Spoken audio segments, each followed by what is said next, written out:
எதிர்த்து பேசிட்டு வணக்கம். இது புதிய தலைமுறையின் நேர்பட பேசு. இந்த நிகழ்ச்சியின் மூலமாக மீண்டும் உங்களை சந்திப்பதில் மிக்க மகிழ்ச்சி. இன்றைய சிறப்பு நேர்பட பேசுவில் 2 மணி நேரங்களும் ஒரே பிரதான தலைப்பில் நாம் விவாதிக்க இருக்கின்றோம். முதல் அமர்வில் நம்முடைய விவாத பொருளாக இருப்பதும், இரண்டாவது அமர்வில் நம்முடைய விவாத பொருளாக இருப்பதுமே தமிழக அரசியல் சூழல் தான், குறிப்பாக டிடிவி தினகரன் சார்ந்த அரசியல் தான். இதில் 2 வேறுபட்ட மாறுபட்ட கண்ணோட்டங்களோடு அணுக இருக்கிறோம். முதல் அமர்வில் நம்முடைய விவாதத்தில் மையப்பொருளாக எடுத்திருப்பது டிடிவி தினகரனுக்கு ஆதரவு பெருகி வருகிறதா என்ற தளத்தில். ஏன்னா திராவிட முன்னேற்றக் கழகத்தினுடைய செயல் தலைவரும் எதிர்க்கட்சி தலைவருமான மு.க. ஸ்டாலின் அவர்கள் இந்த அரசு நீடிக்குமா என்ற ஒரு கேள்வியை எழுப்பியிருந்தார்.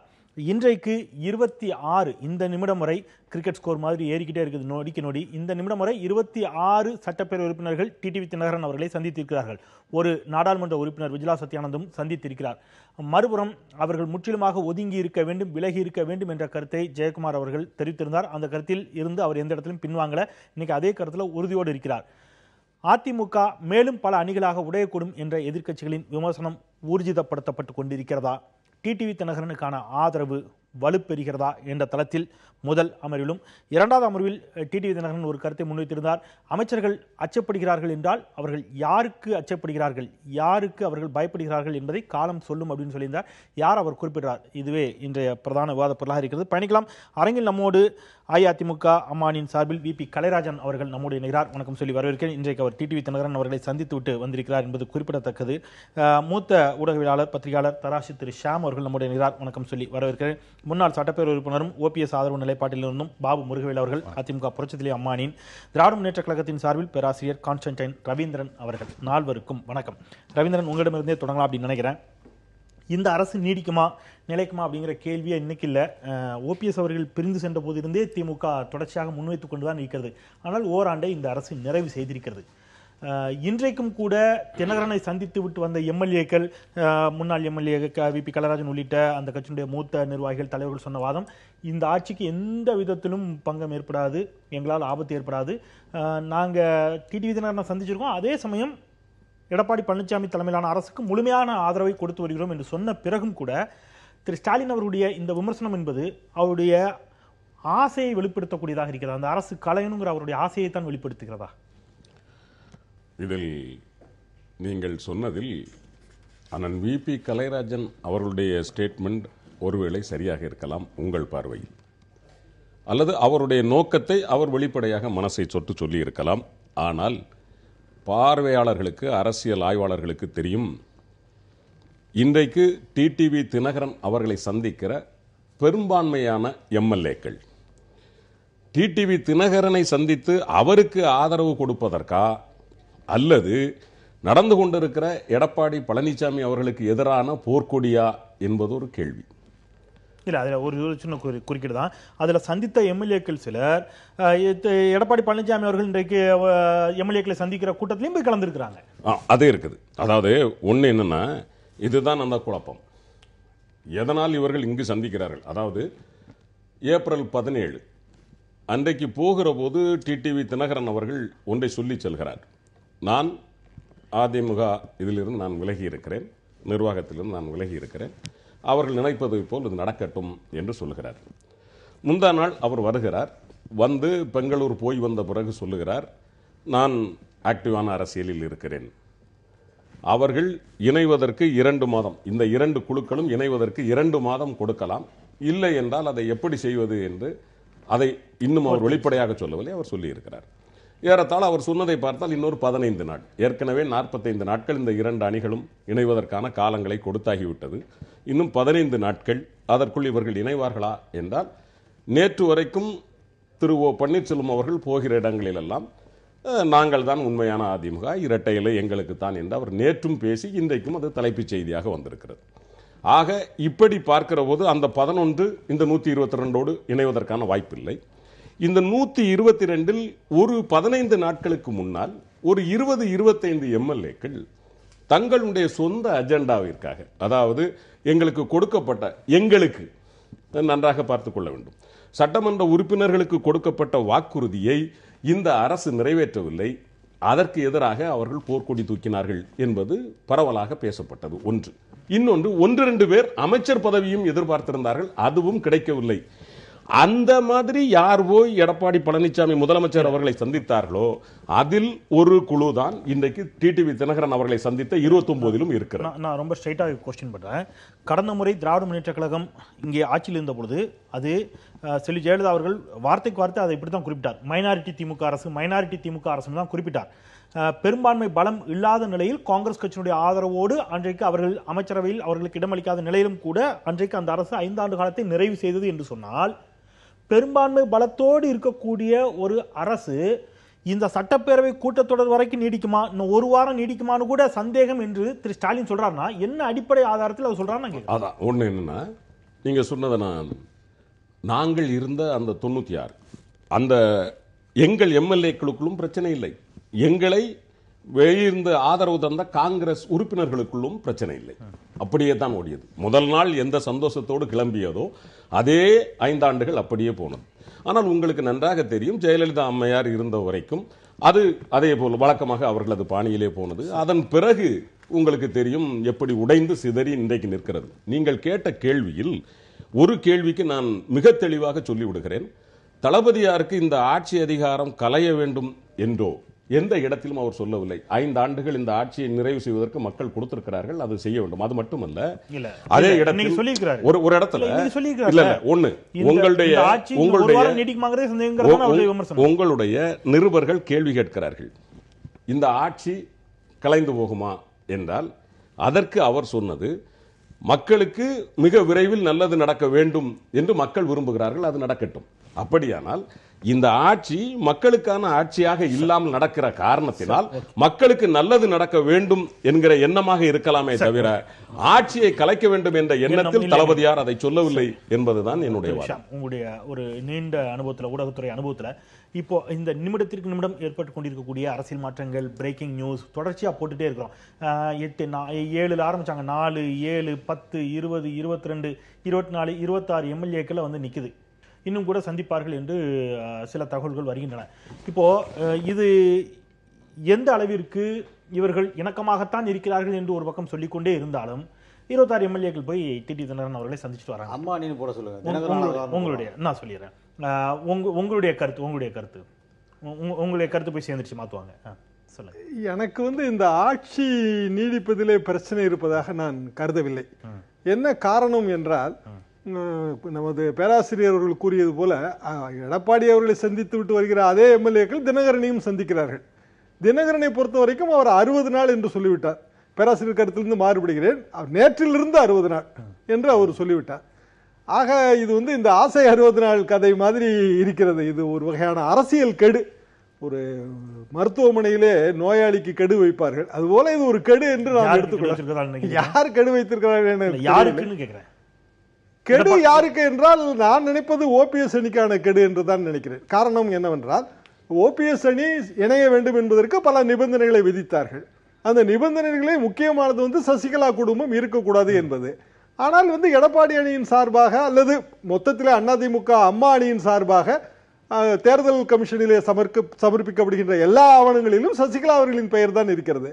லட்சக்கணக்கான பக்கங்களை இருவரும் கொண்டு போய் கொடுக்கிறார்கள். தேர்தல் கமிஷனில் வைப்பதற்கு கூட இடம் இருக்குமா என்று எனக்கு தெரியவில்லை. அந்த ஆபீஸ்க்கு நான் போய் பார்த்திருக்கிறேன். அநேகமாக அதை எடை கட்டி போட்டால் ஒரு சின்ன மினி தேர்தலை கூட இந்த பாண்டிச்சேரி மாதிரியான மாநிலத்திலே நடத்தி விடலாம். அப்படித்தான் அது நிலைமை இருக்கிறது.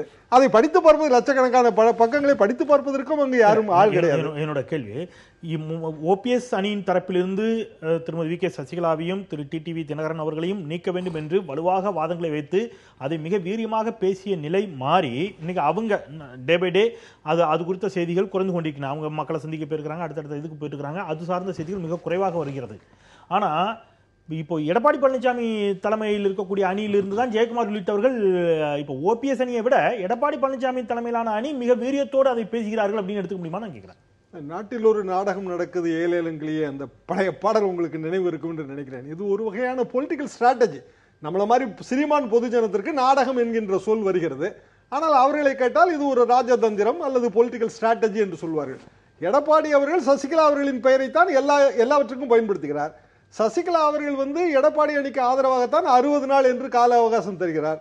100 நாள் சும்மா இருந்த ஒரு அரசு வந்து இப்போது முதலமைச்சர் எடப்பாடி அவர்களின் படங்களை எல்லா அறைகளிலும் மாட்டுகிறார்கள். அது தவறு இல்லை. ஆனால் 100 நாட்கள் சும்மா தான் இருந்தார்கள் என்பதை நாம் இங்கு நினைவிலே கொள்ள வேண்டும். ஒருவேளை திடீர்னு ஏதாவது முதலமைச்சர் மாற்றிடுவாங்கங்கிற இல்ல, அப்படி இருக்காது. எப்படி மாற்றுவதாக வைத்துக் கொண்டாலும் வந்து இல்லை, ஆட்சியே மாறினாலும் கூட இப்ப முதலமைச்சர் படங்களை எடுக்கத்தானே செய்வார். சட்டமன்றத்திலே படம் வைத்தால் மட்டும்தான் நாம் எடுக்க முடியாது. அமைச்சரின் அரங்களிலே படங்களை வைத்தால் அதற்கு ஆயுசு வந்து அந்த டேம் வரைக்கும். இன்னைக்கு நான் இன்னும் எளிமையாகவும் ஸ்ட்ரெயிட்டாகவும் வச்சிடறேன். இன்னைக்கு திரு டிடிவி தினகரன் அவர்களை 26 எம்எல்ஏக்கள் சந்தித்ததன் மூலம் சொல்ல விரும்புவது என்ன, யாருக்கு என்ன மெசேஜை கன்வே பண்றாங்கன்னு நான் கேட்கிறேன். மெசேஜ் என்று எனக்கு ஒன்றுமே தெரியவில்லை. ஏனென்றால் இது ஒரு வகையான பொலிட்டிக்கல் ஸ்ட்ராட்டஜி. பொதுமக்கள் அவர்கள் வந்து அன்றாடம் நடக்கும் பிரச்சனைகளிலும் வறட்சியிலும் அவதிப்பட்டு மிக கஷ்டப்படுகிறார்கள். அவர்களுக்கு வந்து இது ஒரு பொழுதுபோக்கு மாதிரி அல்லது ஒரு டைவர்ஷன் மாதிரி தான் தெரிகிறதே தவிர இதன் மூலமாக என்ன நடக்கும்? They will not rock the boat. படகு ஆற்றிலே சென்று கொண்டிருக்கும் போது படகை ஆட்டினால் எல்லாரும் சேர்ந்து ஆற்றோடு போக வேண்டியதுதான். ஒருவர் கூட வந்து அடுத்த தேர்தலில் ஜெயிப்பார்கள் என்ற நம்பிக்கை கிடையாது. அப்படிதான் இருக்கிறது உண்மையான நிலைமை. நான் ஓபிஎஸ் அணியும் சேர்த்து தான் சொல்கிறேன்.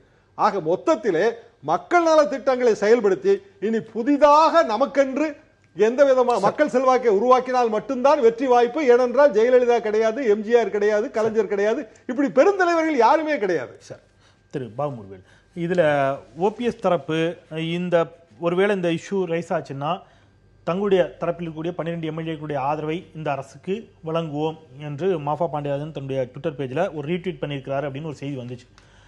அந்த மனநிலையில் தான் ஓபிஎஸ் தரப்பு இருக்கிறதா? இல்லை, அதில் அந்த ட்விட்டரில் நீங்கள் பார்த்தீங்கன்னா வழங்குவோம்னு சொல்லலை, பரிசீலிப்போம்னு சொல்லியிருக்கிறாரு. பரிசீலிப்போம்ங்கிறது இது வந்து மரியாதைக்குரிய மூத்த பத்திரிகையாளர் அண்ணன் ஷியாம் சொன்னது போல இது ஒரு ராஜதந்திரம். என்ன ராஜதந்திரம் அப்படின்னு சொன்னா அது அந்த சமயம் வரும்போது உங்களுக்கு எங்களுடைய நிலைப்பாட்டை நான் வெளிப்பாட சொல்வதற்கு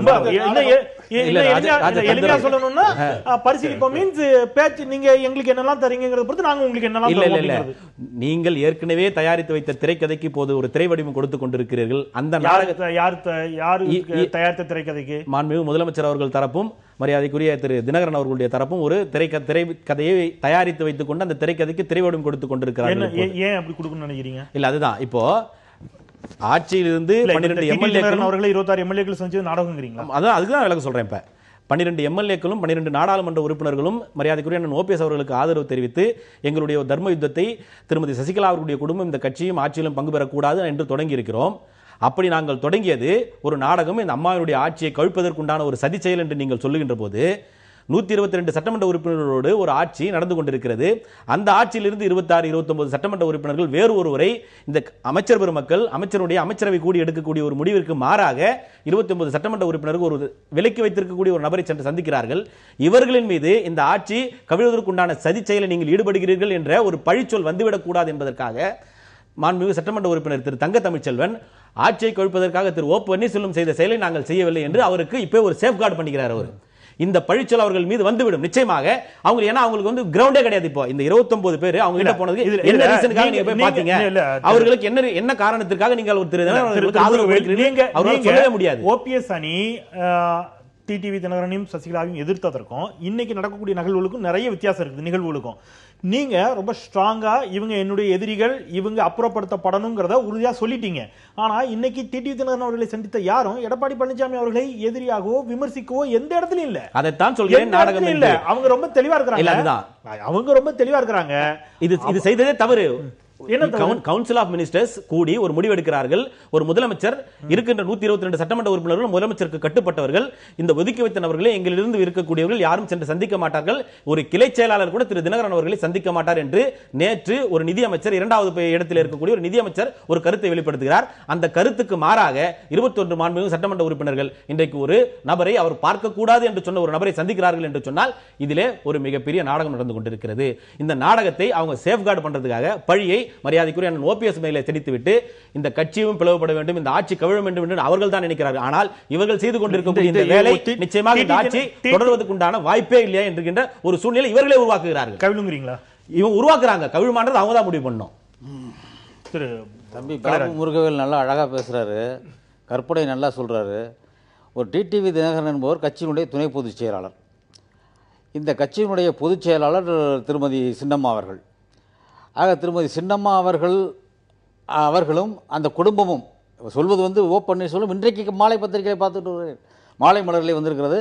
அந்த குடும்பம் இந்த குடும்பத்தை கட்சி அரசியலை விட்டே நீக்க வேண்டும், நீக்கினால்தான் நாங்க வந்து இந்த பேச்சுவார்த்தைக்கு தயார் என்று சொல்லி இன்றைக்கு பேசியிருக்கிறார். என்ன தப்பு இருக்குன்னு இல்ல நான் ஏன் சொல்றேன்னா தப்பு இருக்குன்னு நீங்க நினைக்கிறீங்களா? நான் தப்பு இருக்குன்னு நான் சொல்லல. யார் வந்து அவங்க அவர் சொன்ன கருத்தை அவர் வலியுறுத்தி சொல்லிட்டு இருக்காருங்கிறது நான் சொல்றேன். இதுல பாண்டியராஜன் சொல்றது அந்த அவங்க சொல்றதெல்லாம் நான் கணக்குல எடுத்துக்கல. இல்ல அது தவறான்னு கேக்குறேன். எது தவறு? அந்த கருத்துல நீங்க உடன்படலையான்னு கேக்குறேன். எந்த கருத்துல? ஓபிஎஸ் அவர்கள் இன்னைக்கு நாங்க உடன்படல. சின்னம்மா அவர்கள் பொதுச் செயலாளர் நீங்க அதை எதிர்க்கிறீங்க? கண்டிப்பாக இருக்கிறோம். கடுமையாக கண்டிக்கிறேன். அதே கருத்தை தான் ஜெயக்குமார் சொல்றாரு. அதே வன்மையா கண்டிக்க மாட்டீங்க. இல்ல ஜெயக்குமார் சொல்றது வந்து அவருடைய கருத்து. நான் என்ன சொல்றேன், கவுன்சில் ஆஃப் மினிஸ்டர்ஸ் சொன்ன கருத்து இல்லது. இல்ல அவர் சொல்ற கேளுங்க. ஒரு நிமிஷம் திரு கலைராஜன், நேற்று அவர் சொல்லும்போது ஜெயக்குமார் சொல்லும்போது அவர் தனியா நிக்கல. பல மணி நேர ஆலோசனை, அமைச்சர்கள் கூடி ஆலோசனை நடத்திவிட்டு அதன் பிறகு முதலமைச்சரை சந்தித்து ஆலோசனை நடத்திவிட்டு அதன் பிறகு அவர் செய்தியாளர்களை சந்திக்கிறார். கூட அத்தனை அமைச்சர்கள் இருக்கிறாங்க. எந்த அமைச்சர்களும் இதை மறுக்கல. எல்லாரும் அதை வந்து அக்னாலஜ் பண்றாங்க. உங்களுடைய அனுமதியோடு மரியாதைக்குரிய திரு தினகரன் அவர்கள் நேற்று செய்தியாளர் சந்திப்பில் அவரே சொல்றாரு, 27 சட்ட அமைச்சர்கள் ஒரு கூட்டத்தை நடத்துகிறார்கள். அந்த கூட்டத்தில் ஒரு முடிவு எடுத்துவிட்டு ஜெயக்குமார் அதிகாரம் படைத்துறை போல அவர் வந்து வெளியே வந்து தினகரன் சொன்ன கருத்து. தம்பி கொஞ்சம் பொறுமை, நான் சொல்றவர்களும் கொஞ்சம் பேசாதீங்க. உங்க கருத்தை நீங்க சொல்லிட்டீங்க, நான் சொல்லணும்ல. இல்ல அது அமைச்சர்களுடைய கூட்டு கருத்து. அமைச்சர்கள் வந்து 30 பேர் இருக்காங்க. அமைச்சர்கள் அத்தனை பேருடைய கருத்தையும் வந்து he's not our spokesperson. யாரு? Jayakumar is not our spokesperson. First ஒன்று தெரிஞ்சுங்க. ஒரு கருத்தை ஒருத்தர் சொல்லணும்னு சொன்னாக்க அந்த கட்சி சார்பா எங்க கட்சியில அதிமுக அம்மா அணியில அவரை முதலமைச்சராக தேர்ந்தெடுத்து இவர்தான் முதலமைச்சர் என்று சொல்லி அறிவித்து விட்டு சென்றவர் திருமதி சின்னம்மா. நான் ரொம்ப ஸ்ட்ரைட்டா கேட்கிறேன். சின்னம்மா நான் ரொம்ப நேரடியா கேட்கிறேன். நேற்று முதலமைச்சரையும் சந்தித்த பிறகுதான் ஜெயக்குமார் அதை பேசுறார். முதலமைச்சர் சொன்னாரா? இல்ல நான் கேக்குறது முதலமைச்சர் இன்னும் மறுக்கலையே. இல்ல அவருடைய மறுக்கலையே. இது ஜெயக்குமாருடைய சொந்த கருத்து. முதலமைச்சர் எந்த இடத்துல நான் சொல்றேன், ஜெயக்குமாருடைய சொந்த கருத்து தான். அவர் வந்து இல்ல ஜெயக்குமார் பயன்படுத்திய வார்த்தைகள் இது அமைச்சர்கள் கூடி ஆலோசித்து இருக்கிறோம். அமைச்சர்கள் எல்லாம் கூடி இதை பத்தி ஆலோசித்தோம். ஏற்கனவே டிடிவி தினகரன் அவர்கள் தெளிவா சொல்லியிருந்தாரு, நான் கட்சியிலிருந்து ஒதுங்கிக்கிறேன்னு சொல்லியிருந்தாரு. அவர் சொல்லிய முடிவில் அவர் உறுதியா இருக்கணும். ஏற்கனவே அவர் தேதி குறிப்பிட்டு சொல்றாரு, அன்று நாங்கள் நடத்திய ஆலோசனையின்படி அந்த முடிவு இன்னும் அப்படியே இருக்குது. அவர்கள் யாரும் அவர்கள் குடும்பத்தை சார்ந்தவர்கள் யாரும் தலையிடக்கூடாது என்பது நாங்கள் அமைச்சர்கள் கூடி எடுத்திருக்கக்கூடிய முடிவு. இத அமைச்சர்கள் குழு பெருசா கட்சி பெருசா? அதுதான் நான் கேக்குறேன். அப்ப அமைச்சர்கள் குழுவுக்கும் கட்சிக்கும் இடையில ஒரு வார் நடக்கல. கட்சி தாங்க பெருசு. கட்சி தான் பொதுச் செயலாளர் தான் பெருசு. கட்சி நடவடிக்கை எடுக்கணும். அமைச்சர்கள் மீது அமைச்சர்கள் மீது நடவடிக்கை எடுக்கிறதுக்கு அம்மா சின்னமா வருவாங்க வெளியில. 4 வருஷம் கழிச்சு ரிவ்யூ பெட்டிஷன் போடுறோம். ஏன் நீங்க 4 வருஷம் நீங்க கணக்கு போடுறீங்க? ரிவ்யூ பெட்டிஷன் இருக்கு, கோரேஷன் பெட்டிஷன் இருக்கு. 2 பெட்டிஷன்ல வர வெளிய வராங்க. பொதுச் செயலாளர் சிறையில் இருக்கிறார். துணை பொதுச் செயலாளருக்கு அந்த அதிகாரம் இருக்கு. துணை பொதுச் செயலாளர் எடுக்கலாம். துணை பொதுச் செயலாளர் நடவடிக்கை எடுத்தேன் கவிழ்த்தேன்ங்கிற ஆட்சி கிடையாது எங்க ஆட்சி. பொறுமையாக இருந்து நாங்கள் நடவடிக்கை எடுப்போம். இப்ப கூட என்கிட்ட வரப்போ 2 மந்திரிகள் பேசினாங்க, எங்களுக்கு அதில் உடன்பாடு இல்லை, ஜெயக்குமார் கருத்து எங்களுக்கு உடன்பாடு இல்லை. நீ யாரையா அந்த கருத்தை சொன்னேன் அப்படி கேட்டு வந்தோம். அமைச்சர்களுக்குள்ளேயே முரண்பட்ட கருத்துக்கள் இருக்கு, அவங்களுக்குள்ளே இருக்கு. இதுக்கு ரெஸ்பான்ஸ் பண்ண வேண்டிய முதலமைச்சர் எந்த இடத்துலயும் ரெஸ்பான்ஸ் பண்ணாம இருக்கிறது. அவர்தான் பண்ணணும். எந்த இடத்துலயும் ரெஸ்பான்ஸ் பண்ணாம இருக்கிறது. இந்த முரண்பட்ட கருத்துக்களை தெரிவிக்கக்கூடிய அமைச்சர்களின் கருத்துக்கு தான் உடன்படுவதாகத்தானே அவர் மறைமுகமா சொல்றாரு. அவர் கன்வே பண்றாரு. அவர் சொல்றாரா சின்னம்மாவையும் அந்த குடும்பத்தையும் வெளியேற்றணும்னு? எடப்பாடி சொல்றாரா? வெளியேற்ற கூடாதுன்னு அவர் எங்கேயும் சொல்லலையே. வெளியேற்றணும் சொல்றாரா?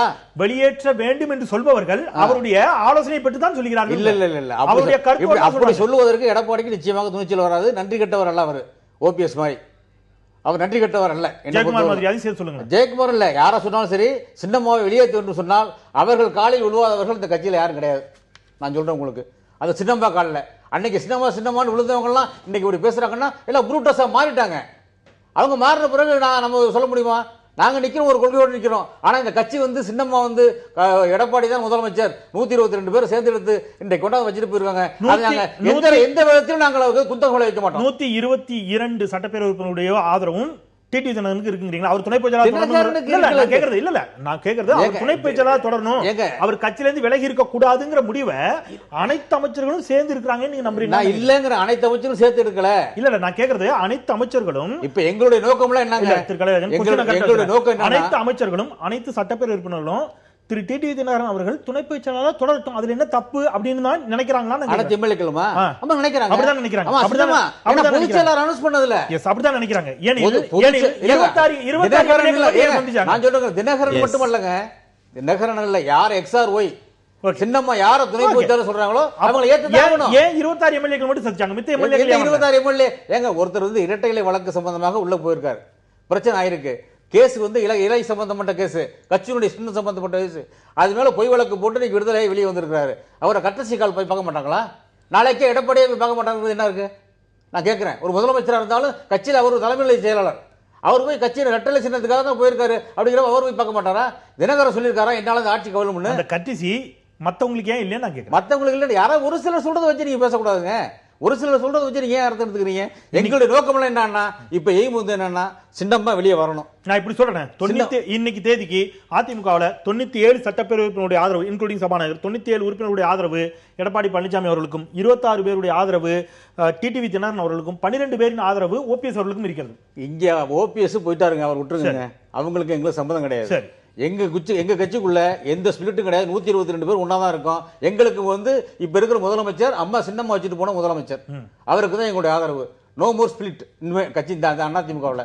ஓபிஎஸ் நாங்க வந்து எந்த காலத்திலும் ஏத்துக்க தயாரா இல்லை. கட்சி ஆட்சியையும் அவர் சொல்லுகிற கோரிக்கை, ஆட்சியும் அரசையும் ஏற்றுக்கொள்கிறது. ஆட்சியும் அரசும் கட்சியை ஏற்றுக்கொள்கிறதா? ஆட்சியும் அரசும் கட்சியை ஏற்றுதான். அவனுக்கு கட்சியில ஏதுங்க அரசு? கட்சியில ஏது அரசு? திமுக எல்லாமே ஸ்டாலின் வந்துருவாரா? நான் அந்த இடத்துல ஒரு சின்ன திமுக ஸ்டாலின் வந்துருவாரா? ஒரு சின்ன பிரேக் போறேன். பிரேக் அப்புறம் நீங்க வைக்கக்கூடிய கேள்வியில இருந்தே கூட நகரலாம்.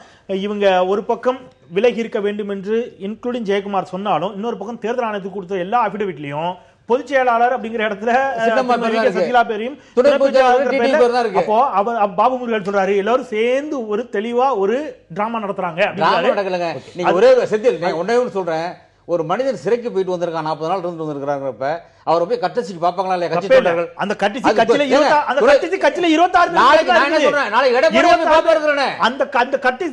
26 எம்எல்ஏக்கும் ஒரே ஒரு எம்பிக்கு மட்டும் தான் இந்த நிமிஷம். நாளைக்கு இன்னொருத்தர் கூட பார்க்கலாங்க. சரி, ஜெயலலிதா அவர்கள் விடுதலை ஆகின்ற பொழுது அத்தனை பேரும் ஒன்னாதான் போயிட்டீங்க, தனித்தனியா போய் பார்க்கல. 26 பேர் அம்மா என்பது ஒரு ஆளுமைங்க. எங்க அம்மா என்பது ஒரு ஆளுமை. நாளைக்கு சின்னமா வழியில வர்றாங்க, எல்லாரும் தான் போய் பார்ப்போம். அதுக்காக சின்னமா தனியா கட்சி ஆரம்பிச்சாங்கன்னு சொல்ல முடியுமா? எப்ப கட்சி அலுவலகத்துக்கு வருவார் தினகரன்? யாரு? அது தெரியாது எங்களுக்கு. எப்போ வந்தாலும் நாங்க பார்ப்போம். நாளைக்கு சின்னமா வர்றாங்க, அவங்க இன்னும் 5 வருஷம் கழிச்சு தான் வரணும், பொதுச் செயலாளர் முன்னாடி வந்துட்டாங்க, ஏத்துக்க மாட்டோம்னு சொல்லுவாங்களா? சரி, ஓகே. யாராவது சொல்லுவாங்களா?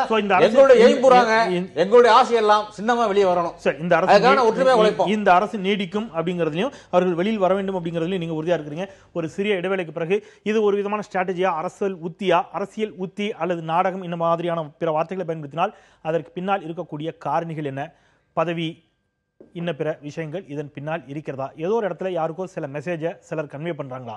எங்களுக்கான பதவிகள் அல்லது இது சமூகம் சார்ந்து, சமுதாயம் சார்ந்து இன்னென்ன சமூக எம்எல்ஏக்களும் அமைச்சர்களும் ஒன்றுபட்டு ஒரு குழுவா இயங்கக்கூடிய அளவிற்கு போயிருக்கிறதா தமிழக அரசும் ஆட்சியும்? ஒரு சிறிய இடைவேளைக்கு பிறகு பேசலாம். இணைந்திருங்கள்.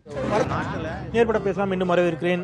நொடிக்கு நொடி நகர்வுகளை, பல்வேறு அடுத்த கட்ட நகர்வுகளை சந்தித்துக் கொண்டிருக்கிறது தமிழக அரசியல் களம். அது தொடர்பாக விவாதித்துக் கொண்டிருக்கிறோம். இந்த நிமிட செய்தி, தமிழகத்தில் விரைவில் உறுதியாக தேர்தல் வரும் என்று திமுகவினுடைய செயல் தலைவர் ஸ்டாலின் பேசியிருப்பதாக வந்திருக்கக்கூடிய செய்தி. அது தொடர்பாகவும் கூட நாம் பயணிக்கலாம்.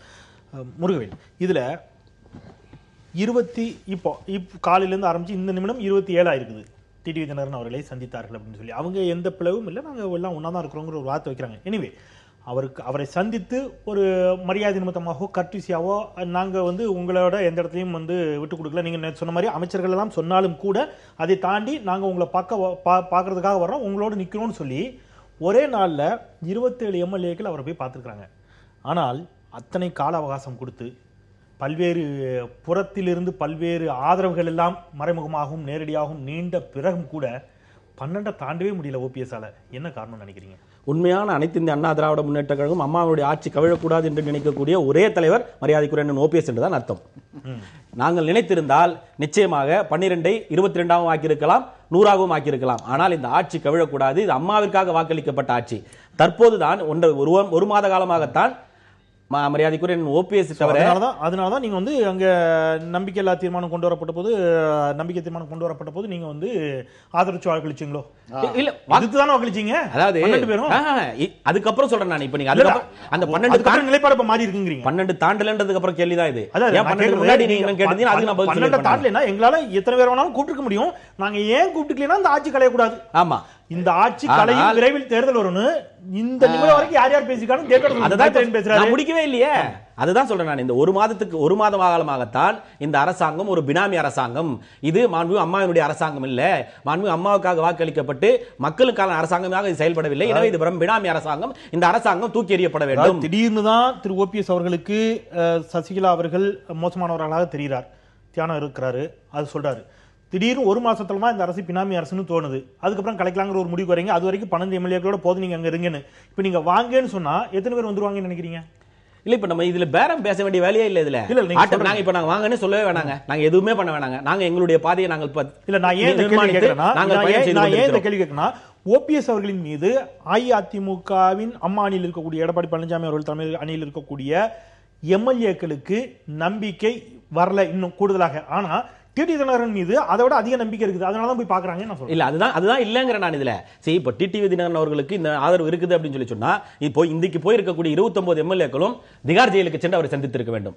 மாறாக திகார் ஜெயிலுக்கு சந்தித்த 2 சட்டமன்ற உறுப்பினர்கள் திரு வெற்றிவேல் அவர்களும் திரு தங்க தமிழ்ச்செல்வன் அவர்களும் தான். இந்த 29 சட்டமன்ற உறுப்பினர்கள் அங்க போகவும் இல்லை, அவரை பார்க்கவும் இல்லை. இன்றைக்கும் 27 சட்டமன்ற உறுப்பினர்கள் தான் அவரை பார்த்திருக்கிறார்கள். மீதம் இருக்கக்கூடிய 96 சட்டமன்ற உறுப்பினர்களும் அமைச்சர்கள் உட்பட யாருமே சென்று அவரை சந்திக்கவும் இல்லை. சந்திப்பதற்குண்டான வாய்ப்பும் குறைவாகத்தான் இருக்கிறது. இது எதனால் இந்த சூழ்நிலை உருவாகிறது அப்படின்னா இருக்கையில பெரிய கோடு முதல்ல இருக்கக்கூடிய பெரிய கோடு எடப்பாடி பழனிசாமி, அடுத்தது டிடி தினகரன், அதுக்கப்புறம் தான் ஓபிஎஸ் வச்சுக்கலாமா? இப்போ முதலாக இந்த அம்மாவினுடைய மரணத்தில் இருக்கக்கூடிய மர்மத்தை வெளிக்கொண்டு வர வேண்டும். திருமதி சசிகலாவுடைய குடும்பம் இந்த ஆட்சியில் பங்கு பெறக்கூடாது என்று தர்ம யுத்தத்தை தொடங்கியது அண்ணன் ஓபிஎஸ் அவர்கள். இன்றைக்கு அதே தர்ம யுத்தத்தை திரு இபிஎஸ் அவர்கள் தொடங்கி இருக்கிறார் என்பதுதான் அந்த தர்ம யுத்தத்தில் படை வீரர்களாக சேருவதற்கு அல்லது சேர்த்து கொள்வதற்கு உங்களுக்கு போதிய அவகாசம் கொடுத்து எல்லா வசதிகளும் செய்து கொடுத்த பிறகும் கூட 12 படை வீரர்களை தாண்டி உங்களால வீரர்களை சேர்க்க முடியல கேக்குறேன். இல்ல நான் தெளிவா சொல்றேன். அந்த படை தளபதி அந்த நம்பிக்கை பரலையா? இல்ல பிப்ரவரி 7ஆம் தேதி இருக்கிற மாதிரி 20 எம்எல்ஏக்கள் 30 எம்எல்ஏ கூட்டின்னு போய் உட்கார வச்சு நாங்க அம்மாவுடைய சமாதியில் நாங்க தர்ம யுத்தத்தை ஆரம்பிக்கல. தனி ஒரு மனிதனாக நான் இந்த தர்ம யுத்தத்தை துவங்கி இருக்கிறேன். யாரும் என்னிடத்தில் வரவில்லை என்று சொன்னாலும் இந்த தர்ம யுத்தத்தை நான் தொடருவேன் என்று சொல்லி இருக்கிறார். சொல்லாமலே 27 பேர் செஞ்சுக்கிறாங்க. உங்களுக்கு தெரியுமா, மார்க்கெட்டிங் பண்றாங்க. இப்போ மார்க்கெட்டிங் நடந்துகிட்டு இருக்குதுங்க.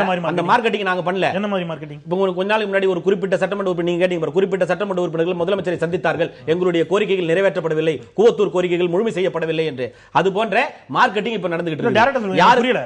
எனக்கு அவ்வளவு இதுக்கு புரியல. நீங்க சொல்ற அரசியல் புரியல. இல்ல பரவாயில்ல, நீங்க சும்மா தெளிவா சொல்லுங்க. இல்ல மார்க்கெட்டிங் சொல்லுங்க. பேலன்ஸ் இருக்கிற செட்டில்மென்ட் பண்ணனும். இப்போ எங்க போனாலும் இல்ல தெளிவால சில விஷயங்களை பேச முடியாது அரசியல். இல்ல அப்படி பேசலாம்ங்கற. இல்ல நீங்க ஓபிஎஸ் அணியை பற்றிய கேள்விகளுக்கு கூட தெளிவா பதில் சொல்லணும். டிடி தினகரனை பற்றி சொன்னா நீங்க தெளிவா சொல்லுங்க. சில விஷயங்கள் தெளிவாக சொல்ல முடியாது அரசியல். நான் இப்படி புரிஞ்சுக்கலாமா உங்களுடைய பதில்? நான் இப்படி சொல்லிக்கலாமா? மாஃபா பாண்டியராஜன் கொடுத்த அந்த ஒரு புரிஞ்சுக்கிட்டுமா? அது போல இதுவும் பல அர்த்தங்கள் உள்ளடக்கிய ஒரு விஷயம் தான் இது. புரிஞ்சுக்கிட்டுமா? இவங்களை போய் பார்த்ததுனால எடப்பாடி பழனிசாமி அவர்களிடம் சில டிமாண்ட் வைக்கிறாங்க. எங்களுக்கு அமைச்சர் பதவி கொடுங்க, அல்லது வேறு சில பணம் சார்ந்தோ பொருளாதாரம் சார்ந்தோ பதவி சார்ந்தோ பலன்களை எதிர்பார்க்கிறார்கள். அதை கோடிட்டு காட்டுறாங்க எடப்பாடி பழனிசாமி அவர்களுக்கு அப்படின்னு நீங்க சொல்றீங்களா சார்? சிம்பிளா சொல்றேன் சார், உங்களுக்கு புரியுற மாதிரியே சொல்றேன். திரு தங்க தமிழ்ச்செல்வன் பர்சனல் அஜெண்டா மரியாதைக்குரிய ஓபிஎஸ் அவர்கள் மேல, திரு வெற்றிவேல் பர்சனல் அஜெண்டா திரு ஜெயக்குமார் அவர்கள் மேல. இது போல ஒவ்வொருத்தருக்கும் அந்தந்த மாவட்டத்தில் இருக்கக்கூடிய மந்திரிகளோடு இணக்கமாக செல்ல முடியாத ஒரு சூழ்நிலை. இந்த சூழ்நிலையை பயன்படுத்திக் கொண்டு, இந்த தகவமைப்பை பயன்படுத்திக் கொண்டு அவர்களுக்கும் ஒரு மந்திரி வாய்ப்பு கிடைத்து விடாதா என்கின்ற ஒரு ஏக்கத்தின் அடிப்படையில் இது நியமனம் செல்லுமா செல்லாதா என்ற ஒரு பக்கம் இருந்தாலும் தற்போது துணை பொதுச் செயலராக அவர் இருந்து கொண்டிருக்கிறார். அவருக்கு இந்த கட்சியினுடைய அதிகாரம் அவருக்கு இருக்கிறது. செயலாளர் செயல்பட முடியாத ஒரு நிலையில இருந்து கொண்டிருக்கிறார். இவர் நினைத்தால் நம்முடைய விருப்பங்கள் நிறைவேறக்கூடிய ஒரு வாய்ப்பு இருக்கிறது. அதனால் நாம் இவரை சென்று சந்திக்கலாம் என்கின்ற ஒரு நிலைப்பாட்டை அவர்கள் எடுத்திருக்கலாம் என்பதுதான் என்னுடைய இந்த ஒரு சின்ன உங்களுக்கு விளக்கம். அவ்வளவுதான். அதுதான் காரணமா? இல்ல அதெல்லாம் காரணம் இல்ல. நான் என்ன சொல்றேன்னா, இவர் ஏற்கனவே இவரை விலகிக்கிறேன், நான் ஒதுங்கிக்கிறேன், நீங்க பண்ணுங்கப்பான்னு சொன்னதுங்கிறது உண்மைதான். எங்களுடைய துணை பொதுச் செயலாளர் இப்ப என்ன சொல்றாருன்னா, இதுக்கு இப்ப என்ன சொல்றாருன்னா, நீங்க அப்ப நடந்த நிகழ்ச்சி என்னன்னா, நாங்களே இதை பார்த்தெல்லாம் பேசி முடிச்சிடறோங்கிற மாதிரி இவங்க சொன்னாங்க. இவர் ஜெரையிலிருந்து வெளியே வந்தார். இவர் சொன்ன மாதிரி 2 பேர் தான் போய் பார்த்தாங்கிறது இவர் சொல்றாரு. எத்தனை பேர் பார்த்தாங்கிறது எனக்கு தெரியாது, போய் பார்த்தவங்க தான் தெரியும். அதனால வெளியில வந்தவன தான் பார்க்கணுங்கிற நிலையில ஏற்பட்டோன்னு இப்ப நான் கேட்கிறேன். அவரே சொல்றாரு, நான் 40 நாட்களுக்கு மேலாக சிறையில் இருந்தேன், இவங்க எல்லாம் ஒண்ணு சேர்ந்துருவாங்க நினைச்சேன், நடக்கல. அதனால நான் ஒரு தொண்டனாக என்னுடைய இதை தொடருவேன், யாரும் சந்திச்சா நான் சந்திப்பேன் சொன்னாரு. அப்ப உங்களுடைய பொதுச் செயலாளர் போய் சந்திச்சுட்டு சொன்னாரு 60 நாட்கள் பொறுமையாக இருக்க சொல்லி. 60 நாள் எதை குறிக்குது? இல்ல பொதுச் செயலாளர் எதுக்கு சொல்லியிருப்பாங்க, 60 நாள் பொதுச்செயலர் சொன்னாங்கிறது தெரியல. பொதுச்செயலர் பார்த்துட்டு வந்த பிறகு ஒரு சொன்னதை வச்சு நான் அவர் சொல்றேன். அவர் வார்த்தை நீங்க இல்ல, நம்புவீங்க? அவருடைய வாட்சை நான் நம்புறீங்க? நம்புறேன். ஏன்னா துணை பொதுச்செயலர் எப்படி நம்பாம இருக்க அதாவது முடியும்? அப்ப 60 நாட்கள் அப்ப 60 நாட்கள் இருக்கும்போது நான் நீங்க இன்னும் எடுத்துமா? முயற்சி எடுங்கள். நீங்க 2 அணிகளும் சேர்ந்து பேசுவதற்கு இன்னும் வழி இருந்தால் முயற்சி எடுங்கள். அப்படி ஒருவேளை அந்த முயற்சி தோல்வி அடைந்தால் ஒன்றிணைவதற்கு வாய்ப்பு இருந்தால் வாய்ப்பு ஏற்படுத்திங்க. நீங்க சொல்ற 2 அணிங்கிறது டிடிவி அணி, எடப்பாடி அணி. டிடிவி அணி நேசா நீங்க சொல்றீங்க. இல்ல, கேக்குறேன். நீங்களே கிரியேட் பண்ண, டோன்ட் கிரியேட். Okay. நான் வந்து சொல்றது வந்து இதுதான். ஓபிஎஸ் அணியும் ஓபிஎஸ் அணியை தான் சொல்றேன். ஓ பன்னீர்செல்வம் அணியும் எங்கள் அணியும் சேருவதற்கு, எடப்பாடி அணியும் சேருவதற்கு என்ன வழி? அம்மா அணியும் சேருவதற்கு என்ன வழி? அது வரைக்கும் நீங்க விலகிறீங்க. ஆமா, 60 நாள் உங்களுக்கு இன்னும் டைம் தர்றேன்.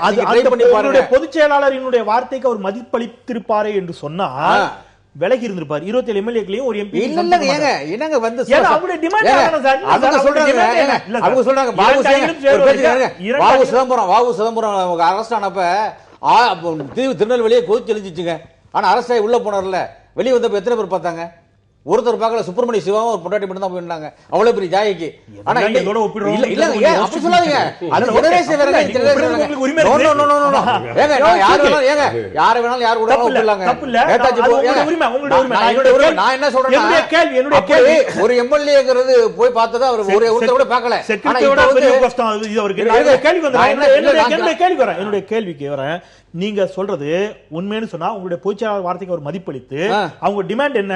இவங்க விலகி இருக்கணும்னு. இவங்க சேர்ந்தா போதும், நான் விலகிக்க தயார். இதே புதிய தமிழுடைய அக்னி பரிச்சை எங்களுடைய நிர்வாக ஆசிரியருக்கு அவர் அளித்த பேட்டியில சொன்னாரு. அவங்க சேர்றதுக்கு நான் விலகித்தான் இருக்கணும்னு சொன்னா நான் விலகி இருக்க தயார் அவர் சொன்னாரு. அதை ஊடகங்களுக்கு சொன்னாரு. இப்ப அதில் முரண்பட்டு இன்றைக்கு 27 பேர் முரண்படவே இல்லையங்க. ஏங்க ஜெயில போயிட்டு அவர் வெளியே வந்திருக்காருங்க. வெளியே வர்றப்ப நீங்க என்ன வீட்டுக்கு வர்றீங்க, உங்களை அடிச்சு விரட்ட முடியுமானா? ஏங்க அவர் வந்து கிட்டத்தட்ட 20 வருஷம் பார்லிமெண்ட் மெம்பரா இருந்திருக்காரு, பார்லிமெண்ட் உறுப்பினர், கட்சியுடைய அமைப்பு செயலாளர் இருந்திருக்காரு, பேரவை செயலாளர் இருந்திருக்காரு, பொருளாளராக இருந்திருக்காரு, கட்சியில 25 வருஷம் இருந்திருக்காரு, பதவியில் இருந்திருக்காங்க. அப்ப எவ்வளவு பழக்கம். 60 நாள்ல இணையில அடுத்து இவர்கள் முயற்சி எடுப்பார்கள். துணை பொதுச்செயலாளர் முயற்சி எடுப்பார். பொதுச்செயலாளர் பர்மிஷன் வாங்கிட்டு வந்து நான் 60 நாள்ல இவங்க இணையல அப்படின்னு சொன்னா பொதுச்செயலாளர் பர்மிஷன் வாங்கிட்டு வந்து சின்னமாட்ட பர்மிஷன் வாங்கிட்டு வந்து நீங்க ட்ரை பண்ணி பார்க்கலாம். நீங்க இப்ப பிரச்சனை ரொம்ப ஸ்ட்ரைட்டா மக்களுக்கு புரியுது, நீங்க இல்லைங்கிறீங்க. இனிமே நான் வைக்கிறேன். ரொம்ப ஸ்ட்ரைட்டா மக்களுக்கு புரிஞ்ச பிரச்சனை எடப்பாடி பழனிசாமி அவர்கள் தலைமையிலான அணிக்கும் டிடிவி தினகரனுடைய ஆதரவாளர்களுக்கும் இடையிலான பிரச்சனையாத்தான் இது வெளிப்படையாக தெரிந்த பிறகும் கூட இல்லவே இல்ல ஓபிஎஸ் பிரச்சனை அப்படின்னு இதை கன்வெர்ட் பண்றது அப்படிங்கிறது எந்த விதத்துல மக்கள் நம்பக்கூடிய வாதமா இருக்கும். உண்மைதானங்க. என்ன ஓபிஎஸ் சின்னம்மா குடும்பம் என்னங்க நேஷனல் செக்யூரிட்டி ஆக்ட்ல வெளில உள்ள போனாங்களா? தேசிய பாதுகாப்பு சட்டத்தில் உள்ள போனாங்களா? என்னங்க தப்பு பண்ணாங்க? எதுக்காக அவர் வெளியே எடுத்துக்கிறாங்க? அந்த குடும்பத்தை இது நான் கேட்ட கேள்வி. இல்ல, அந்த குடும்பத்தை விட்டு ஏங்க வெளியே எடுத்துட்டாங்க? ஏன் சொல்றாரு ஓபிஎஸ் நீ சம்பாதிக்க மாட்டாரா? ஜெயக்குமார் கேட்க மறுக்கறீங்க நீங்க. ஜெயக்குமார் கேக்குறேனா? ஏன் சொல்லி ஜெயக்குமார் கேக்குறேன். சின்னமா ஒதுக்கி வைக்கிறதுக்கு அவர் சொல்றதுக்கு என்ன ரைட்ஸ் இருக்கு அவருக்கு? எஸ், அதுதான் குறிச்சி. நான் ஜெயக்குமார் கேக்குறேன். அவர் எனக்கு நண்பர் தான். அவர் மீது நடவடிக்கை எடுக்கப்படும் என்று தங்கத்தமிழ் செல்வன் சொன்னார். தங்கத்தமிழ் செல்வன் சொல்லிருக்காருங்க. அந்த மாதிரி நான் சொல்ல முடியாது. அது அம்மா வந்து பொதுச் செயலாளர் சொல்லணும் முடிவு. எங்க பொதுச் செயலாளர் சின்னமா தான் எடுக்கணுங்க கட்சியோட முடிவு. இல்ல ஜெயக்குமார் மீது தங்கத்தமிழ் செல்வன் பேச முடியாது. விரைவில் நடவடிக்கை எடுக்கப்படும் என்று அறிவிப்பு வெளியாகும் என்று அவர் சொல்லியிருக்கார். அது அவருடைய சொந்த கருத்து, அதை இக்னோர் பண்ணிடலாம், வேணாம் அப்படிங்கிறாரு இன்னைக்கு ஜெயக்குமார். நான் சொல்றேன் அவர் சொந்த கருத்து தான். அது தங்கத்தமிழ் சொந்த கருத்து. முடிவெடுக்க வேண்டியது பொதுச் செயலாளர் சின்னம்மா அவர்கள். கட்சியில 1.5 கோடி தொண்டர்களுக்கும் 1.5 கோடி சொந்த கருத்து இருக்குன்னு எடுத்துக்கிட்டுமா? இல்ல, தொண்டர் ஒன்றுபட்ட கருத்து யாருக்குமே இல்ல. 1.5 கோடி தொண்டர்களுடைய ஒட்டுமொத்த கருத்து தான் பொதுச் செயலாளருடைய கருத்து. அந்த பொதுச் செயலாளர் என்ன சொல்றாங்களோ அதான் நடவடிக்கை. கணக்கிட்டு பார்த்தா இன்னைக்கு தேதிக்கு கிட்டத்தட்ட ஒரு 5.5 கோடி தொண்டர்கள் இருப்பாங்கன்னு நினைக்கிறேன். ஏன்னா உங்க பின்னாடி ஒரு 1.5 கோடி தொண்டர்கள். ஓபிஎஸ் அவர்கள் கணக்குங்க. 122 எம்எல்ஏ இன்னைக்கு 37 எம்பி இருக்காங்க. யார்கிட்ட கட்சி இருக்கு? நாங்க 25 பேர் போய் சேர்ந்து தாமரை வேணும்னு சொன்னா கொடுத்துருவாங்களா தாமரையை? நான் கேட்கிறேன். நான் விடைபெறுகிறேன். திரு ரவீந்திரன், இப்ப வந்து நன்றி. நீங்க உங்களுடைய வருகைக்கும் நினைவுக்கும் நன்றி. உங்களுடைய அடுத்த கட்ட பணிகள் இருக்கிறதுனால உங்க கருத்து இந்த அளவிலே நாங்கள் உள்வாங்கி உங்களை வெளியனுப்புறோம். நன்றி. திரு ரவீந்திரன், இந்த நிமிடம் வந்திருக்கக்கூடிய செய்தி, திரு ஸ்டாலின் அவர்கள் வந்திருப்ப சொன்ன செய்தி புதிய தலைமுறையில் ஒளிபரப்பாகிக் கொண்டிருக்கிறது. நீங்க எப்பொழுது விரைவில் தமிழகத்திற்கு ஆட்சி வரும் அப்படிங்க, தேர்தல் வருங்கிறாரு, ஆட்சி மாற்றம் நிகழும் அப்படிங்கிறாரு. அப்போ ஒரு எதிர்க்கட்சி தலைவருடைய நோக்கமும் குறிக்கோளும் இந்த இங்க இருக்கக்கூடிய ஆளும் கட்சிக்குள் இருக்கக்கூடிய கருத்து வேறுபாடுகளை பயன்படுத்தி இந்த ஆட்சி கவிழ வேண்டும் என்று எதிர்க்கட்சி தலைவர் விரும்புகிறார். இல்ல, எந்த இடத்துலயும் அவர் அதுக்கான எந்த முயற்சியும் இல்ல, அதை யாரையும் பாராட்டி சீராட்டி எதுவுமே சொல்லல. இல்ல, ஓபிஎஸ் பாராட்டுற சட்டப்பேரவையில் நுழையும் கிடையாது. நான் சொல்றது தளபதியார பேசிட்டு இருக்கிறேன். தளபதியார் எந்த இடத்துலயும் அதை பண்ணல. ஒண்ணு. ரெண்டாவது, இப்போ இருக்கிற இந்த சூழல்ல, அதாவது அண்ணா இவரு கிளம்பிட்டாரு, அவர் கேட்ட கேள்விக்கு பதில சொல்லிடுறேன். அதாவது ஒரு ஆட்சியில் யார் இருப்பது என்பதை அந்த கட்சி தான் தீர்மானிக்கும். தேர்தல் முடிஞ்ச உடனே இந்த கட்சி ஆட்சிக்கு வருதுன்னு தான் சொல்லுவாங்க. யார் யார் முதலமைச்சர், யார் யார் அமைச்சர் அப்படிங்கறதையெல்லாம் வந்து கட்சி தான் தீர்மானிக்கும். இப்ப இங்க என்னன்னா அதிமுகவுக்குள்ள இப்ப நடந்துட்டு இருக்கிற பிரச்சனையில கட்சி யாரு அப்படிங்கறத ஆட்சி தீர்மானிக்குது. எவ்வளவு முரண்பாடு இது! ஒரு கட்சி ஆட்சிக்கு வந்ததுக்கு பிறகு யார் முதலமைச்சர், யார் அமைச்சர், யார் இருக்கணும்ங்கிறத கட்சி தான் தீர்மானிக்கும். அதுதான் ஜனநாயகத்தினுடைய கோட்பாடு. ஆனா இந்த கட்சியில யார் இருக்கிறதுன்னு ஆட்சி எப்படி தீர்மானிக்க முடியும்? ஆட்சியில இருக்கிறவங்க. அப்ப இது முரண்பாடு. இந்த முரண்பாட்டிற்கு இந்த அதிகாரத்தை கொடுத்தது யார்? நாம வெளிப்படையா சும்மா பேசிட்டு இருக்கோம், இவங்க சண்டை போட்டுட்டு இருக்காங்க. இந்த சண்டைக்கு பின்னாடி இருக்கிற சகுனிகள் யார் என்று பார்த்தால் அது மேல உட்கார்ந்துட்டு இருக்குது. மத்திய அரசு விளையாடுற விளையாட்டு, பாரதிய ஜனதா கட்சி விளையாடுற விளையாட்டு. இது நம்ம சும்மா சண்டைக்கு நம்ம பேசிக்கலாம், இவர் சண்டை போடுறாரு அவர் சண்டை போடுறாரு கிடையாது. இது வந்து பாரதிய ஜனதா கட்சி, அதாவது ஆட்சியில உட்கார்ந்துட்டு இருக்கிற ஓபிஎஸ் அவர்களும் இல்ல இருந்த ஓபிஎஸ் அவர்களும் இன்னைக்கு இருக்கிற இபிஎஸ் அவர்களும் ஓபிஎஸ் நீ இத மறுக்கறாங்க. எதை மறுக்கறாங்க? நீங்க சொன்ன பாஜக வந்து இதுல தலையீடு செய்கிறது அப்படிங்கிற கருத்தை ஓபிஎஸ் நீ மறுக்கிறது, இபிஎஸ் நீ மறுக்கிறது, டிடிவி நீ மறுக்கிறது, வெற்றிவேல்லாம் சொல்லியிருக்காரு. அதெல்லாம் ஒண்ணு இல்லைங்க. பாஜக எந்த இடத்துலயும் இந்த மாதிரி இந்த வழக்கு நேற்று அவர் பேசியிருக்காரு. அந்த வழக்கை பத்தி பேசுகின்ற பொழுது கூட அது ஒரு வழக்கு நடந்துச்சு. டெல்லியில இருந்தாரு, 4 நாள் டெல்லிக்கு போய் அவரை சந்திச்சேன். எந்த இடத்துலயும் எந்த நெருக்கடியும் மத்திய அரசு கொடுக்கல. சிறைச்சாலைக்குள்ளும் அவரை எந்த துன்புறுத்தலுக்கும் உள்ளாக்கவில்லை. அதனால அந்த மாதிரியான அவருடைய தகவல்கள் முற்றிலும் தவறான யாருக்கிட்டே இருந்து பாதுகாப்புக்காகத்தான் அமைச்சர்கள் இப்படி பண்றாங்க அப்படின்னு சொல்லி டிடிவி தினகரன் சொல்லியிருக்காரு. இந்த அமைச்சர்களுக்கு வேற யார்ட்ட இருந்து பாதுகாப்பு வேண்டியது இருக்கு? அவங்களுக்கு யாரும் வீட்டுக்கு தேடி பயத்தின் காரணமாக சொல்லியிருக்காரு. யாருக்கு பயப்படுறாங்க? ஒட்டுமொத்தமா ஒரு ஆட்சி பயப்படுதுன்னா, எனக்கு தெரிஞ்சு ஒரு மாநில ஆட்சி பயப்படுது அப்படின்னா அது மத்திய ஆட்சியில தான் இருக்க முடியும். வேற யாருக்கும் அவங்க பயப்பட முடியாது. அப்படி பார்க்கும்போது இன்னொன்னு சொல்லிடுறேன். ஏன் தளபதியார் அதை சொல்றாரு அப்படின்னா, இன்னைக்கு தேர்தல் வரும்ங்கிறதுல ஒரு பக்கம் ஓபிஎஸ் அவர்கள் தெளிவா அந்த 12 பேரோட அவரு இந்த ஆட்சிக்கு சம்பந்தம் இல்லாத சூழலுக்கு அவர் போயிட்டார். இன்னும் அது இணையறதுக்கான வாய்ப்பு இல்லை என்பது உலகம் அறிந்த உண்மை.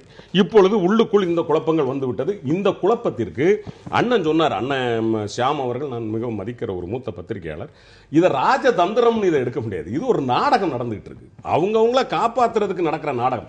ராஜதந்திரம் அப்படிங்கிறது என்ன அப்படின்னு சொன்னா, தன்னை நம்பி இருக்கிற மக்களுக்காக ஒரு அரசன் ஒரு விஷயத்தை எடுத்து செய்யறான், அதனால அந்த மக்களுக்கு ஒரு நன்மை அப்படின்னா அது ராஜதந்திரம். ஒரு ஆட்சியின் மூலம் ஒரு நல்லது நடப்பதற்காக எடுக்கப்படுவது அது ஒரு ராஜதந்திரம். காங்கிரஸ் அரசுக்கான ஆதரவை அஇஅதிமுக திரும்ப பெற்றவுடன் அன்றைக்கு ஆதரவு கொடுத்தது, அல்லது பாஜக அரசிற்கான ஆதரவை அவர்கள் வாஜ்பாய் தலைமையிலான அரசிற்கு ஆதரவை வாபஸ் பெற்ற உடனே முற்றிலும் முரண்பட்டு இந்த பாஜகவிற்கு அன்றைக்கு திமுக ஆதரவு கொடுத்ததே, அது ராஜதந்திரம் எடுத்துக்கலாமா? எடுத்துக்கலாமே, தப்பு கிடையாது. எனக்கு தெரிஞ்சு இல்ல, நான் எதுக்கு சொல்றேன் அது தப்பு கிடையாது. ஏன்னா அன்றைக்கு நடந்த வாஜ்பாய் அவர்களுடைய ஆட்சியில் நடந்த எந்த இடத்திலும் ஒரு இடத்திலேயாவது இன்னைக்கு நடந்துட்டு இருக்கிற இந்த மதவெறி மோதல்கள் அல்லது இந்த பசுமாட்டு சட்டை, மாட்டிறைச்சி சட்டம் மாதிரி ஏதாவது ஒரு சட்டம் சண்டை நடந்துச்சா? ஆனா முற்றிலும் அந்த நேரத்தில் இன்றைக்கு மனச்சாட்சிக்கு உட்பட்டு இந்திய அரசியலை பார்க்கிறவர்கள் சொல்வார்கள், வாஜ்பாய் அரசு அன்றைக்கு நன்றாக இருந்தது, மினிமம் காமன் புரோகிராம் என்கிற அடிப்படையில் தான் தலைவர் கலைஞர் அவர்கள் அதை ஒத்துக்கொண்டார்களே தவிர அந்த பிஜேபிக்கான எந்த அஜெண்டாவையும் நாங்கள் நடக்க விடாமல் தெளிவாகத்தான் அந்த ஆட்சி போனது. அது ராஜதந்திரம் தான், தவறே கிடையாது. ஒன்று சொல்லிவிடுகிறேன், இன்றைக்கு இருக்கிற சூழ்நிலையில் நிச்சயமாக இவர்கள் போடுகிற சண்டை என்பது சுயநலத்தின் பால் இருக்கிற காரணத்தினால் இது கண்டிப்பாக இந்த ஆட்சி கவிழும் என்பதுதான் பெரும்பாலான மக்களுடைய கருத்து. மக்களின் கருத்தை தான் எதிர்க்கட்சி தலைவர் பிரதிபலித்திருக்கிறார். திரு ஓபிஎஸ் அவர்கள் செல்வி ஜெயலலிதா அவருடைய நினைவிடத்தில் ஒரு தியானத்தை இருந்து அவர் செய்தியாளர்களை சந்தித்த அடுத்தடுத்த நிமிடங்களில் தமிழக அரசியல் ஏற்பட்ட நிகழ்வுகளை பார்த்தோம். அனைத்து சட்டப்பேரவைகளுடைய வாகனங்களும் பெரும்பான்மையான மாவட்ட செயலாளர்கள், நிர்வாகிகள், எம்எல்ஏக்குடைய வாகனங்களும் போயஸ் தோட்டத்தை நோக்கி அன்றைக்கு மிக வேகமாக விரைந்தன. அன்றைய நள்ளிரவிலும் முதல் முறையாக அப்பொழுதுதான் சசிகலா அவருடைய குரலையே கூட பொதுமக்களும் கேட்டிருப்பாங்க. ஊடகத்தை சந்தித்தார். திமுகவினரும் இவங்களும் ஓபிஎஸ் ரொம்ப நெருக்கமாக இருக்கிறாங்க, சிரித்து கொண்டிருக்கிறார்கள். இதுதான் அந்த மாதிரியான விஷயங்கள் அன்றைக்கு நடந்துச்சு. அன்றைக்கு பேசிய அனைத்து அமைச்சர்களும், இதே ஜெயக்குமார் உள்ளிட்ட சிவி சண்முகம் உள்ளிட்ட அமைச்சர்கள், எம்எல்ஏக்கள் சொன்ன வார்த்தைங்கிறது பச்சை துரோகி ஓபிஎஸ், மிக கடுமையான வார்த்தைகளை வந்து பயன்படுத்தினாங்க. அவர் உடனடியாக கட்சியை விட்டு விலக்கி வைக்கப்பட்டார். ஆனால் அந்த மாதிரியான எந்த விமர்சனங்களும் எந்த விதமான நடவடிக்கைகளும் இப்பொழுது திரு ஜெயக்குமார் உள்ளிட்டவர்கள் மீது இன்னும் அவங்க தொடர்ந்து அதை பேசிட்டு இருக்காங்க, எடுக்கப்படவில்லை அப்படிங்கிறது எதை காட்டுகிறது? ஒன்று. இன்னொன்று, திரு ஜெயக்குமார் உள்ளிட்டவர்களோ அல்லது மற்றவர்களோ விமர்சிக்கின்ற பொழுது டிடிவி தினகரனை சார்ந்தவர்கள் அப்படிங்கிற வார்த்தையை தான் பயன்படுத்துறாங்களே தவிர எந்த இடத்திலும் இதுவரைக்கும் சசிகலா அப்படிங்கிற பெயரை கூட அவர்கள் உச்சரிக்கல. இதுவும் எதை உணர்த்துகிறது? அதுதான் அந்த சந்தேகத்தின் வித்தே அதுதான். அதாவது ஓபிஎஸ் அவர்களை முதலமைச்சராக்கியது ஜெயலலிதா அவர்கள், ஆனால் எடப்பாடி பழனிசாமி அவர்களை முதலமைச்சராக்கியது சசிகலா அவர்கள் தான். நீங்கள் பார்த்தீர்கள் என்றால் எடப்பாடி அவர்களும் சசிகலா அவர்களும் இருவருமே ஒரு இரட்டைக்குழல் துப்பாக்கிகளால் தான் செயல்படுகிறார்கள். உதாரணம் தான் அபிடவிட்டிலே சசிகலா அவர்கள் பெயரைத்தான் அவர்கள் போட்டு வாங்குகிறார்கள். எடப்பாடி அவர்களுக்கு மேலும் அவகாசம் தருவதற்காகத்தான் இந்த 60 நாள் அவகாசம் வருகிறது. 60 நாளில் என்ன நடக்கும் இந்தியாவிலே? இந்த மேலும் அவகாசங்கிறது அவர் சொன்ன மாதிரி 2 அணிகளும் இணைவதற்கான அவகாசமா இல்ல, ஸ்திரப்படுத்திக் கொள்வதற்கான அவகாசம் தான். இப்போ என்ன நடக்க போகுது இந்த 60 நாள்ல நமக்கு நல்லா தெரியுது. ஜனாதிபதி தேர்தல் கண்டிப்பா நடந்துரும். 60 நாள்ல கண்டிப்பா தேர்தல் கமிஷன் ஏதோ ஒரு முடிவை சொல்லித்தான் ஆகணும். 60 நாள்ல ஜெயலலிதா மரணம் குறித்தான சென்னை உயர்நீதிமன்றத்தில் இருக்கின்ற வழக்கு முடித்து வைக்கப்பட்டு விடும். ஆக ஓபிஎஸ் அவர்கள் கோரிக்கையான ஒன்று, சசிகலாவை அவரது குடும்பத்தை கட்சியிலிருந்து விலக்க வேண்டும், அது முடியாது என்று ஆகிவிட்டது. இரண்டாவது, ஜெயலலிதா மரணம் குறித்த சிபிஐ விசாரணை, அது சென்னை உயர்நீதிமன்றம் தீர்ப்பளித்தாலே அதுவும் முடிந்துவிடும். ஆக அதற்கு பிறகு 2 அணிகளுமே ஒன்று ஓபிஎஸ் தனி கட்சியாகவே தொடர வேண்டும், அல்லது ஓபிஎஸ் அணியிலிருந்து ஒரு சிலர் இங்கு இணையலாம். எனக்கு தெரியாது, இணையலாம் என்பது அவர்கள் எதிர்பார்ப்பாக இருக்கும். அதற்காக மேலும் 60 நாள் அவகாசம். ஆனால் பேராசிரியர் சொன்னது இந்த சிக்கல்கள், இந்த சின்ன சின்ன சச்சரவுகள், சண்டைகள் எல்லாம் ஏன்னு கேட்கிறேன். பேராசிரியர் சொன்னதுல ஒரு உடன்பாடு இருக்கு. எதுவா இருந்தாலும் டெல்லியில இருந்து ராணுவம் வரும்போதுதான் சில விஷயங்கள் இங்க நடக்குது. அப்படிதான் தெரியுது பார்த்தா. அதுக்குள்ள போய் நம்ம அவங்க இல்ல பாஜகவின் சார்பாக அடுத்து திரு சீனிவாசன் நினைக்கிறார். அடுத்த முறையில் நம்ம அது குறித்து தான் பேச போறோம். ஒற்றையோட உங்களுக்கு நிறைவு கருத்து பதிவு. இது எல்லாமே நேற்று திரு மாண்புமிகு நிதியமைச்சர் அவர்கள் இந்த ஒரு கருத்தை சொல்கிறார், நாங்கள் விலக்கி வைத்து விட்டோம் என்று சொல்றார். அதே நேற்று தேர்தல் ஆணையத்திலே இவர்கள் இதே பிரமாண பத்திரங்களை தாக்கல் செய்கிறார்கள். பொதுச் செயலாளராக திருமதி சசிகலா, துணை பொதுச் செயலாளர் தினகரன், திரு எடப்பாடி பழனிசாமி அவர்கள் தலைமை நிலைய செயலாளராக எங்களுடைய ஆதரவு இவர்களுக்கு தான் இருக்கிறது என்ற பிரமாண பத்திரங்களை தாக்கல் செய்கிறார். இது ஒரு பக்கம் நடந்து கொண்டிருக்கிறது. மறுபக்கம் திரு நிதியமைச்சர் அவர்கள் இந்த கருத்தை சொல்கிறார். அதற்கு எதிர்வினையாக திரு தினகரன் அவர்கள் இந்த மாதிரி ஒரு கருத்தை சொல்கிறார். இன்றைக்கு 29-27 சட்டமன்ற உறுப்பினர்கள் அவரை சென்று சந்திக்கிறார்கள். ஒரு சிறையிலிருந்து வெளிவந்தது நாங்கள் சந்திக்கிறோம். சிறையில் வெளிவந்து 4 நாட்கள் ஆகிவிட்டது. இந்த கேள்விக்கான நிறைவு கருத்தோடு முடிச்சுக்கலாம். இந்த பிரச்சனைகளுக்குள்ள ஓபிஎஸ் மீதான கவனம் அப்படிங்கிறது குறைந்து விட்டது, அல்லது ஓபிஎஸ் ஆதரவாளர்கள் சோர்ந்து போயிருக்கிறார்கள், அவங்க ஏதோ ஒரு இடத்துல அடுத்த கட்டமா நம்ம எடப்பாடி பழனிசாமி அணியை நோக்கி நகர்ந்தலாமாங்கிற முடிவுக்கு வந்துட்டாங்க.